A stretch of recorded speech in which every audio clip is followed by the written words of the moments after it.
جرائم پیشہ لوگ جو ہیں وہ پولیس کانسٹیبلز کی وردی دھار کر وردی پہن کر کھڑے ہو جاتے تھے سڑک پر، لوگوں کو روکتے تھے، معصوم سمجھے جانے والے لوگوں کو روکتے تھے، اور پھر بیچ راستے یا تو انہیں اغوا کر لیا جاتا تھا یا پھر بیچ راستے انہیں ڈکیتی کا شکار بنا دیا جاتا تھا۔ بسم اللہ الرحمن الرحیم، السلام علیکم۔ مفتہ سسٹم پاکستان میں، لاہور میں، پنجاب میں اب ختم ہو چکا ہے۔ اب کوئی بھی شخص مفت بری نہیں لگا سکتا، اب کوئی بھی پولیس کا جوان مفتہ نہیں لگا سکتا۔ ڈی آئی جی پیٹرولنگ کا ایک حکم نامہ جو ہے وہ اس وقت آپ سائیڈ ونڈو میں دیکھ رہے ہیں، جس میں ڈی آئی جی پیٹرولنگ نے یہ بہت واضح طریقے سے بتا دیا ہے کہ آئندہ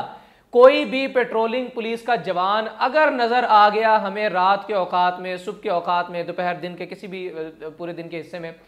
کہ وہ سڑک پر کھڑا ہے اور وہ لوگوں سے لفٹیں مانگ رہا ہے، یہ اس شخص کی شناخت ہو جاتی ہے، اس شخص کا پتہ لگ جاتا ہے کہ وہ کس تھانے میں پیٹرولنگ کا جوان ہے، اور وہ لوگوں سے لفٹیں مانگ رہا تھا، عام شہریوں سے لفٹیں مانگ رہا تھا، یا انہیں لفٹ کے نتیجے میں کسی طرح کے کوئی ہراسانی کا مظاہرہ کر رہا تھا، تو اس شخص کو فی الفور سسپینڈ کر دیا جائے گا۔ یہ بہت ایک اہم ترین ایک حکم ہے، لیکن اس حکم کے کچھ پازیٹیو اور کچھ نیگیٹو آسپیکٹس ہیں، وہ ہم ذرا آپ کے سامنے رکھتے ہیں۔ سب سے پہلے تو ڈی آئی جی پیٹرولنگ کے اس حکم کو بھرپور سراہا جانا چاہیے، کیونکہ جو عام عوام ہے وہ اگر اخلاقی طور پر اپنی مرضی آپ کے تحت وہ اگر کسی شخص کو مناسب سمجھتے ہیں لفٹ دینا، تو یہ ان کا حق ہے، اور یہ لفٹ لینے والے کا بھی حق ہے کہ وہ اس کو اگر کوئی شخص روکتا ہے، اس کے پاس رکتا ہے اور اسے یہ آفر کرتا ہے کہ آپ کو میں اپنی سواری پر بٹھا کر آپ کی منزل تک پہنچا دیتا ہوں، تو یہ ایک میوچل انڈرسٹینڈنگ ہے جس کے اندر کسی طرح کی کوئی سرکار مداخلت نہیں کر سکتی۔ لیکن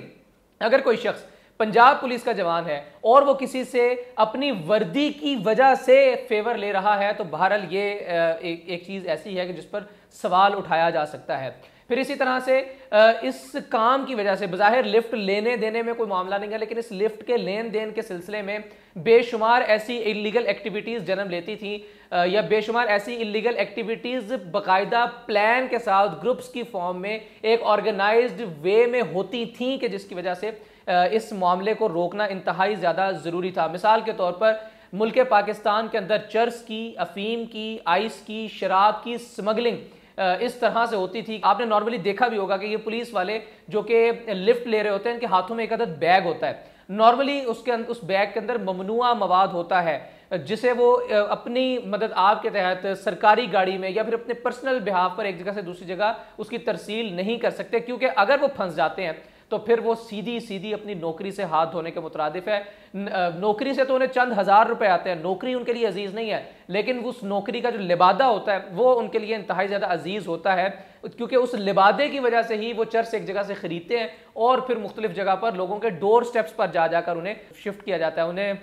مال کی ترسیل فراہم کی جاتی ہے لوگوں کو جو چرس کے عادی ہیں، جو افیم کے عادی ہیں، جو آئس کے عادی ہیں، جو شراب کے عادی ہیں۔ پھر اسی طرح سے آپ اکثر دیکھتے ہوں گے کہ یا تو انہوں نے وکلاء کا لبادہ اوڑھ رکھا ہوتا ہے یا پھر انہوں نے پولیس کا لبادہ اوڑھ رکھا ہوتا ہے۔ سو یہ بھی ایک معاملہ ہوتا تھا، اور جیسے ہی خدا نخواستہ کسی ناکے میں یہ لوگ پھنستے تھے تو فوراً سے یہ اس بیگ کو اگلے پرسنالٹی پر، وہ بندہ جس نے لفٹ دی، احسان کیا ان پر، اس کی ذات پر ڈال دیتے تھے کہ بھئی یہ بیگ تو میرا ہے ہی نہیں ہے، تو اس کا بیگ ہے، اس نے مجھے لفٹ دی تھی اور میں اس کے موٹر سائیکل کے پیچھے بیٹھ گیا تھا یا اس کی سواری میں بیٹھ گیا تھا، یہ بیگ تو ان کا ہے۔ اور اس بیگ میں سے اگر 25 گرام سے زائد چرس برآمد ہو جاتی ہے تو آپ سمجھ سکتے ہیں کہ سیدھا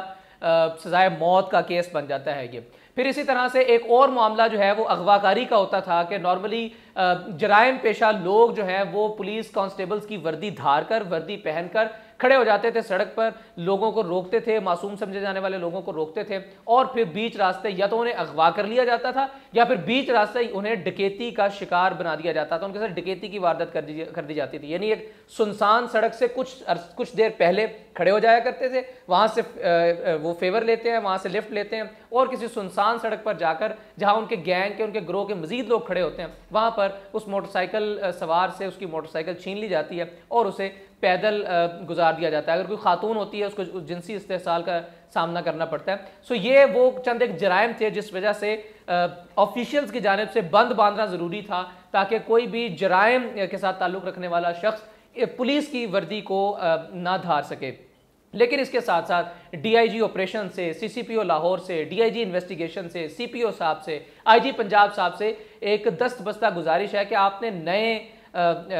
خدمت مراکز بنائے ہیں، آپ نے نئے تھانے بنائے ہیں، آپ نے تھانوں کو از سر نو تعمیر کیا، ان کی رینوویشن کے اندر بہت کلیدی کردار ادا کیا، سو دیٹ لوگ جس طرح سے امریکہ میں، یو کے میں، یورپ میں جاتے ہیں پولیس اسٹیشن میں تو انہیں احساس تحفظ ہوتا ہے، لیکن پاکستان کے جب وہ تھانوں میں آتے تھے تو انہیں ایک تو کراہیت کا احساس ہوتا تھا اس قدر بوسیدہ اور خستہ حال دیواریں دیکھ کر، اور دوسرا انہیں ایک خوف کی لہر دوڑ جاتی تھی جس وقت وہ دیکھتے تھے کہ فرنٹ ڈیسک کے اوپر ایک موٹے پیٹ والا راشی افسر بیٹھا ہوا ہے جو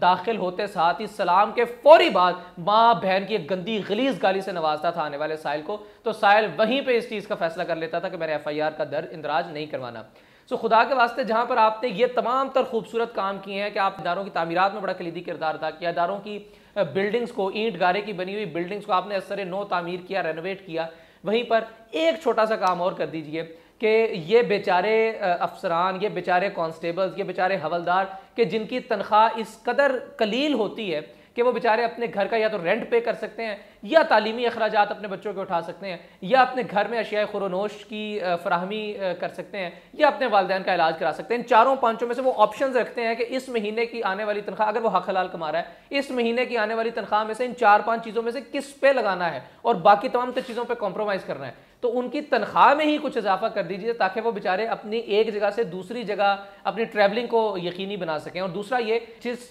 جگہ کا، جس علاقے کا کوئی رہنے والا ملازم ہے اسے اس علاقے میں اگر تعینات کر دیا جائے تو وہ بہتر طریقے سے پرفارم کر سکتا ہے۔ لیکن بہرحال اس کے اوپر بھی ایک رائے آتی ہے کہ اسے اگر اسی علاقے میں تعینات کر دیا جائے گا تو اس سے جرائم مزید بڑھ جاتے ہیں۔ بالکل درست بات ہے، تو پھر ان کے لیے کسی طرح کے کچھ ہاسٹلز کا انتظام جو ہے وہ بھی ہونا چاہیے، but over all DIG patrolling کا یہ حکم انتہائی زیادہ قابل تحسین ہے، اور اللہ کرے کہ اس طرح کے بیبی سٹیپس کے ساتھ الٹیمیٹلی پنجاب پولیس پاکستان کا بہترین ادارہ بن سکے۔